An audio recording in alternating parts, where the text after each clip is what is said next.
Honorable members, welcome to this special sitting pursuant to Standing Order number 26(1), 2, 3, and 4 as the subsections. All members are hereby notified that there will be a special sitting, which is today at 2 p.m. in the County Assembly chambers, to consider the following. 1, the second report of the Committee on Budget and Appropriation on the proposed Uasin Gishu Fiscal Strategy Paper 2019, dated 25th March 2019. The second item on the order paper is the Uasin Gishu County Equitable Development Bill, Bill number 10 of 2019. As you all aware, for all the special sitting, it is called for special purpose, and this will be the only items that will be discussed in this special sitting. Thank you.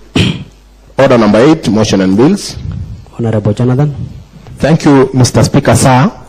I rise to move the following motion, that this County Assembly do adopt the Budget and Appropriation Committee second report on the proposed Uasin Gishu County Fiscal Strategy Paper 2019. Mr. Speaker, sir, considering the changes that I've read in terms of the new sector ceiling, the priorities will be now as follows, Mr. Speaker, if the priority will follow the resource. Then roads, transport, energy, and public works, Mr. Speaker, sir, will become the first priority, especially when it comes to development. Health services as the second priority. Water, environment, natural resources, tourism, and wild management as the third priority. Cooperative and enterprise development as the fourth priority. Education, culture, social services as the fifth priority. Agriculture, livestock, and fisheries as the sixth priority. Mr. Speaker, sir, in the spirit of fairness and justice to all, and in accordance to Article 201 on principles of public finance, which states that the expenditure shall promote the equitable development of the county, including by making special provisions for marginalized groups and areas, the committee therefore resolved to have 40% of development funds be shared equally by the 30 wards. Mr. Speaker, sir, the programs allocated will vary from one ward to another. One ward will prefer having more money for water than others. Mr. Speaker, this was developed purely from the public hearings that we conducted. It's a coincidence, Mr. Speaker, that in almost all the rural wards in Uasin Gishu County, they are giving roads as priority number 1, followed by water, then followed by health, Mr. Speaker.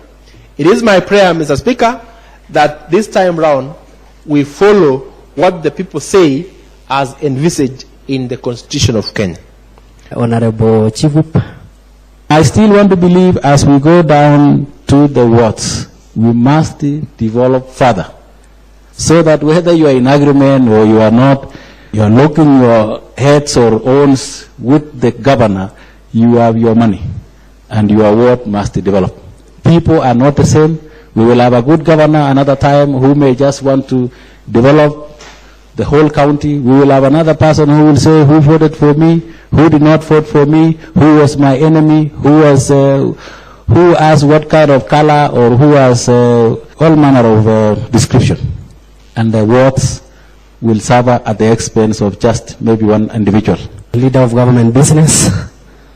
Mr. Speaker, sir, all these provisions of the Constitution give 190, the public, the people, the sovereignty on the decision of how they should spend their resources. Mr. Speaker, sir, in many occasions, we've been taking the county priorities as the ward's priorities. Mr. Speaker, sir, if we follow in this document, there's one thing that is so profound, that you get a priority, in other words, is road, but a priority, in other words, is water. If you follow the way the wards have distributed, there are 43 million that has been proposed. It's not equal. The priority is not the same. Some wards have given to water a priority, some wards have given to agriculture priority, some wards have given to water priority. And that is real devolution, because people need to manage their own affairs as per Article 174 of this Constitution. That is why those wards that are in the CBD, that are in town, they don't have the same priorities as the wards in the rural. That is why the people are given the power to decide where they put their money first. And this is what this CFSP today is trying to address. Mr. Speaker, sir, yes, we've been approving CFSP all through. But we've never really taken into consideration what the real people in the ground are saying. But today, all these issues are being captured here.